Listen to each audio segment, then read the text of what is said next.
Pendant qu'il opère en sous-marin donc, Doom prépare aussi ses forces. Une fois infiltré, il pourrait lancer ses armées de Doombots, des robots à son image, pour accomplir son grand dessein, éliminer systématiquement tous ceux dont les actions ont fissuré le multivers. Mais alors, qui sont ces cibles?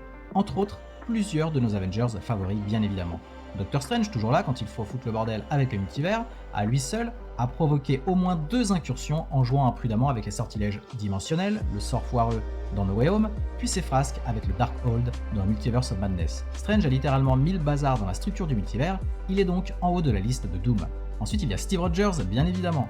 Son voyage temporel à la fin d'Endgame, pour retourner vivre avec Peggy Carter, a créé une branche temporelle anormale, et d'après les rumeurs, ce choix de cap aurait engendré des anomalies susceptibles de provoquer une très grave incursion. Autrement dit, en remontant le temps et en modifiant son propre destin, Steve aurait involontairement fragilisé la réalité. Doom ne peut pas laisser passer ça, Captain America fait partie donc des fauteurs de troubles qu'il veut éliminer. On peut ajouter aussi Wanda Maximoff, dont le déchaînement dans WandaVision, puis Multiverse of Madness, a carrément brisé les règles entre les mondes. Tobey Maguire et Andrew Garfield, les Spider-Man des autres univers, ont eux aussi participé à ouvrir des brèches lors du sort de Strange. Loki et Sylvie, en détruisant celui qui demeure, ont aussi déclenché la folie des timelines. La liste est longue. En gros, tous les personnages ayant à un moment basculé le continuum espace-temps ou les frontières du multivers pourraient être visés par Doom. Et ce n'est pas tout, bien évidemment, Doom a également des vues sur un jeune garçon très spécial que vous connaissez tous, Franklin Richards.